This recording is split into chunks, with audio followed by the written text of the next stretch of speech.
Hello, my name is Pastor Kris Kollar. I'm the pastor of Pleasant Valley Lutheran Church near Malabar Farm State Park and St. Paul Lutheran Church in Lucas, Ohio. Greetings. We are reading through the Bible with commentary, and we are in the book of Ezra. And Ezra, together with Nehemiah, were potentially written as one book.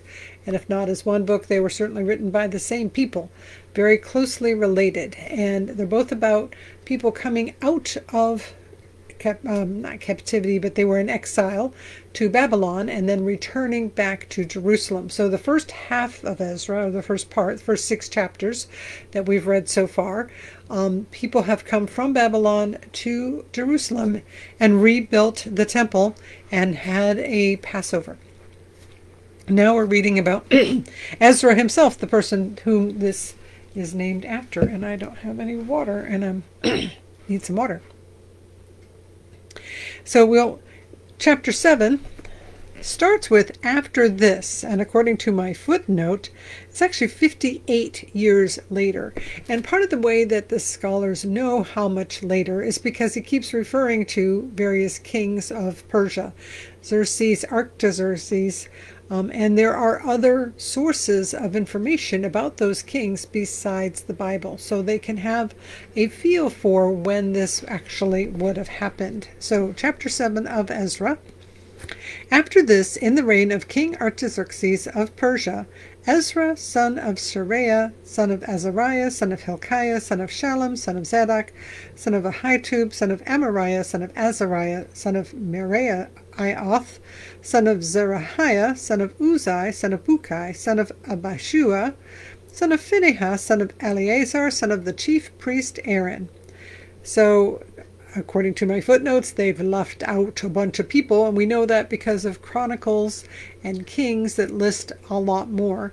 They said either it's a scribal error or they've actually added it in to try to say, oh, here is Ezra, and Ezra's important, and here's why he is connected to the high priests. At any rate, verse 6, this Ezra went up from Babylonia. He was a scribe, skilled in the law of Moses that the Lord, the God of Israel, had given. And the king granted him all that he asked, for the hand of the Lord his God was upon him. So according to the footnote, it doesn't say what he asked of the king, but he got it. What I found more interesting in the footnote was that the description of what his job was as a scribe. And as a scribe who knew the Torah, so the first 5 books of the Bible, Genesis, Exodus, Leviticus, Numbers, Deuteronomy, the law, that he would have known the law. And according to the footnote, he would have studied it, he would have lived and obeyed it, he would have taught it to others. And I think that is not an inappropriate thing for a pastor or anybody who really wants to follow God, to study the Bible, to live and attempt to obey the Bible, and to teach the Bible to other people, which of course is just a privilege. So thank you for being here with me. I am not a scribe, but I'm doing my best. So, okay, where was I? Verse 7. Some of the people of Israel and some of the priests and Levites, the singers and gatekeepers and the temple servants, also went up to Jerusalem in the 7th year of King Artaxerxes. They came to Jerusalem in the 5th month, which was the 7th year of the king.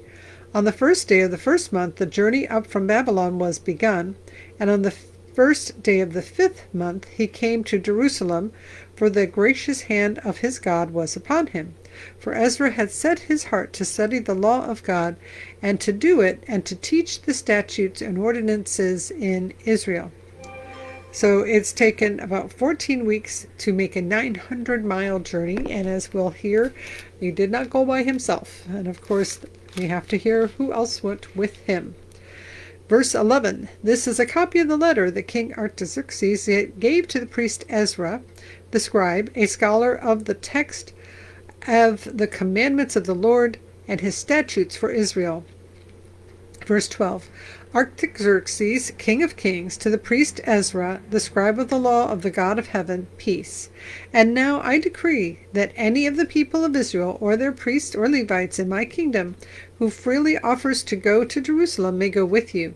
For you are sent by the king and his 7 counselors to make inquiries about Judah and Jerusalem according to the law of your God, which is in your hand. and also to convey the silver and gold that the king and his counselors have freely offered to the God of Israel, whose dwelling is in Jerusalem, with all the silver and gold that you shall find in the whole province of Babylonia, and with the freewill offerings of the people and the priests. Before I turn the page, I want to say, so he's going with two purposes. The first one is to make inquiries according to the law. So basically, go check out those people that have rebuilt the temple.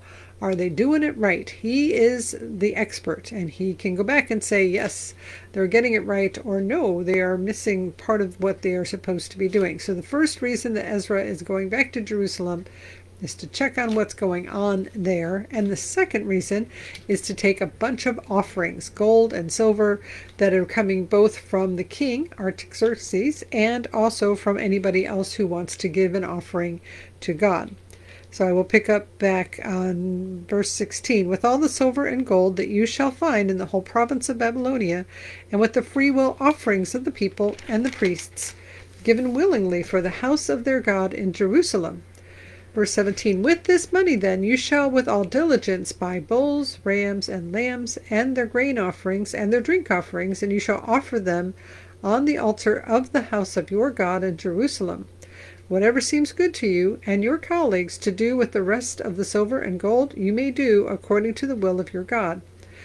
So you're going to use the money to buy bulls and rams and lambs and to do the offerings that are supposed to be done. And if there's any money left over, you can use it appropriately for your temple and for your God.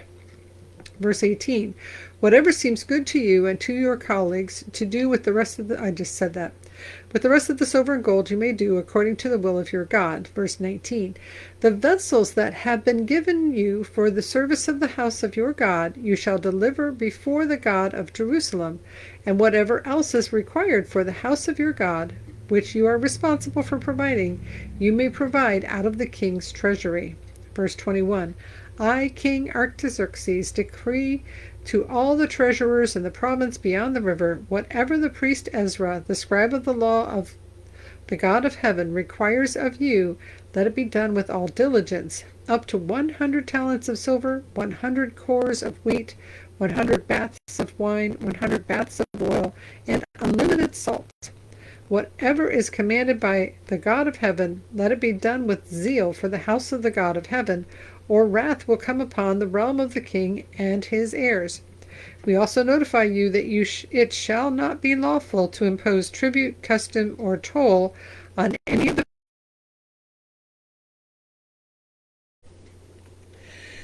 Hello, so as I was editing a video of Ezra chapters 7 and 8, I discovered that the microphone cut out in the middle of the video.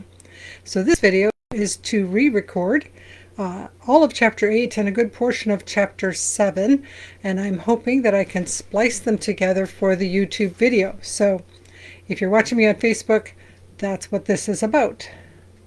So Ezra chapter 7 verse 24. And to pick up, we are reading from a letter from King Artaxerxes, which is commanding that the treasuries beyond the river pay into the treasury and support this house that God has, the temple that has been built.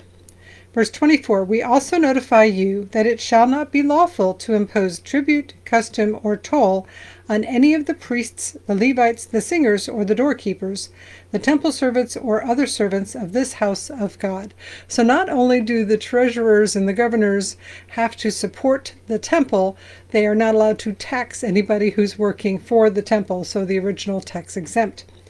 Verse 25, and you, Ezra, according to the God-given wisdom you possess, appoint magistrates and judges who may judge all the people in the province beyond the river, who know the laws of your God, and you shall teach those who do not know them.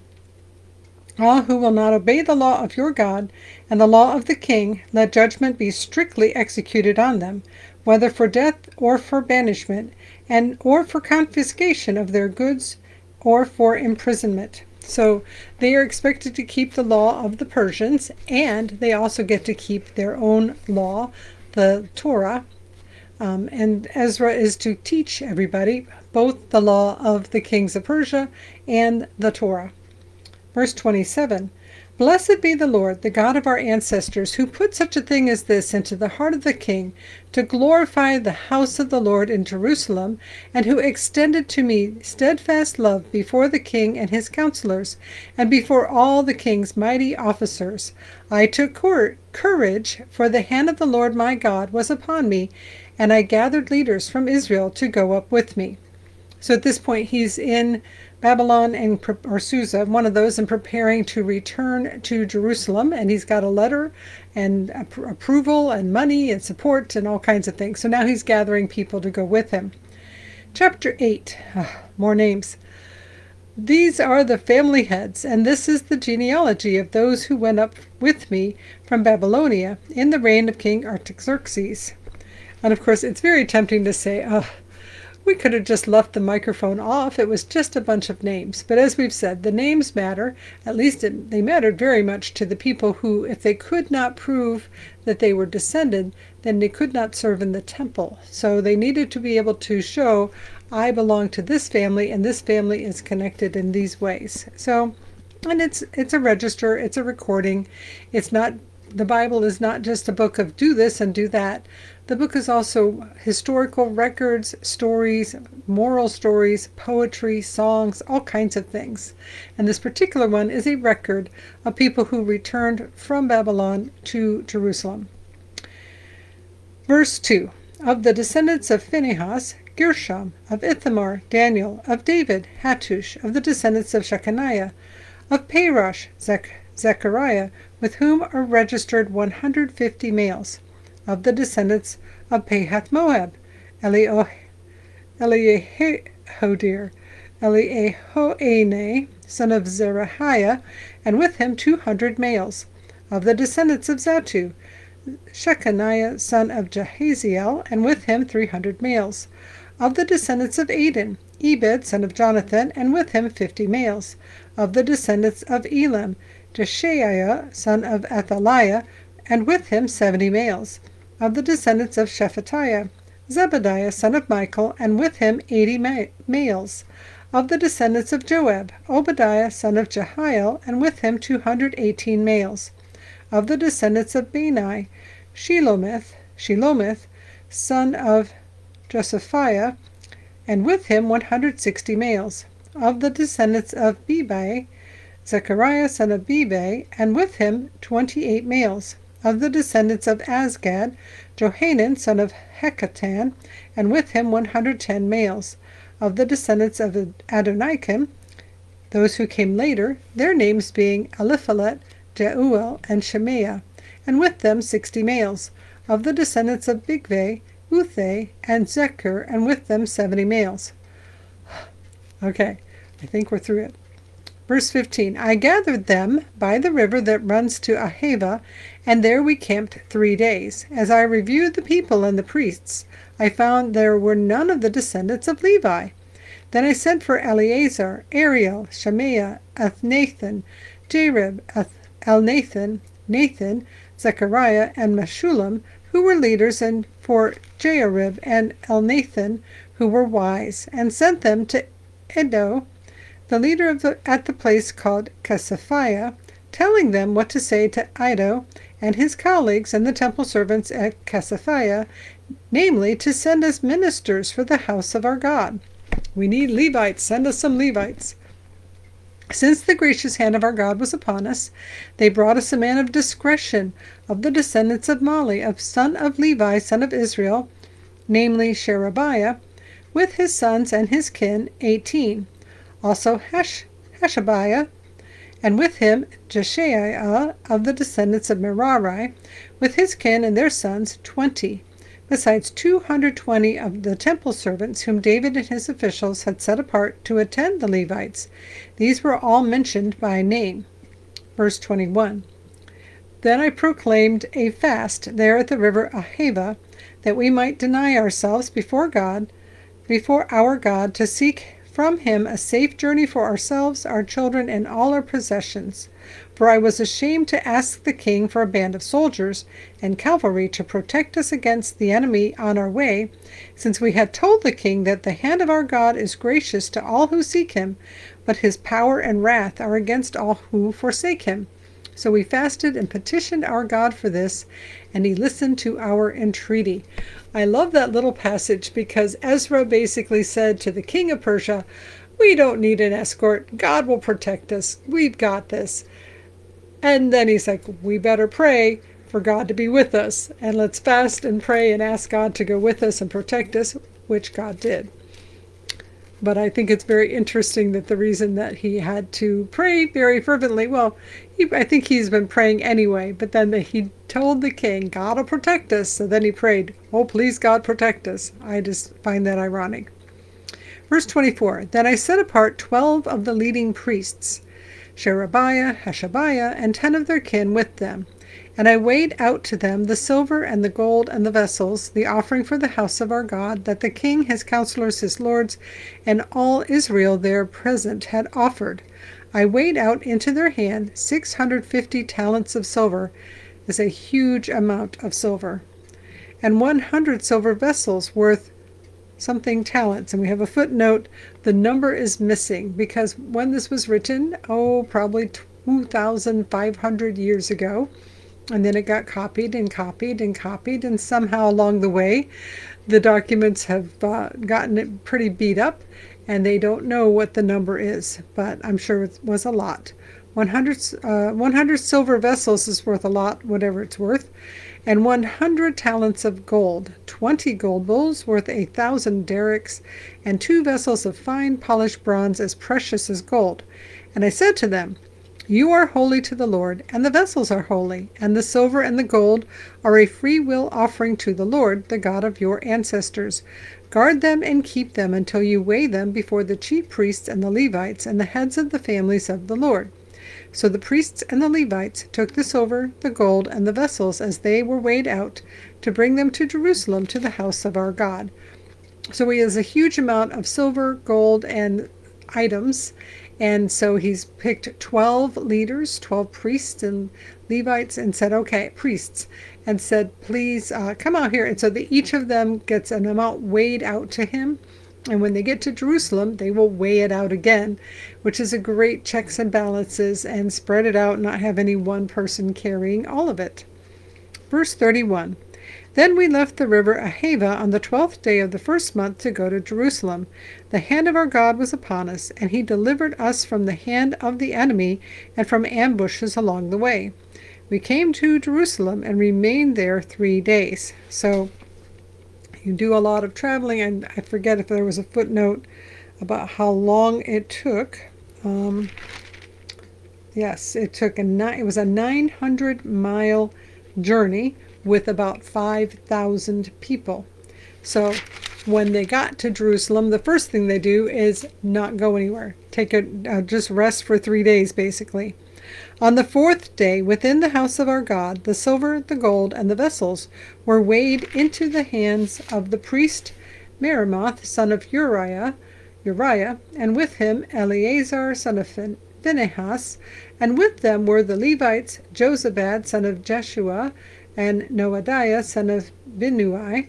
The total was counted and weighed, and the weight of everything was recorded.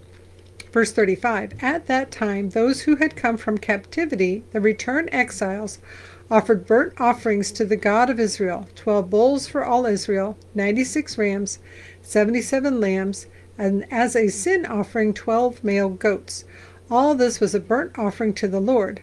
They also delivered the king's commissions to the king's satraps, to the governors of the province beyond the river, and they supported the people and the house of God. So when all these 5,000 people arrive in Jerusalem, after they have a few days to just kind of figure out where they're staying and where they're doing, get settled in, then they weigh out all of the gold and silver that was brought, and they promptly do a sacrifice, because we said in our previous session that the temple, they weren't, even before they built the temple, they did the sacrifices. So the first thing they did was set up an altar and start the sacrificial system.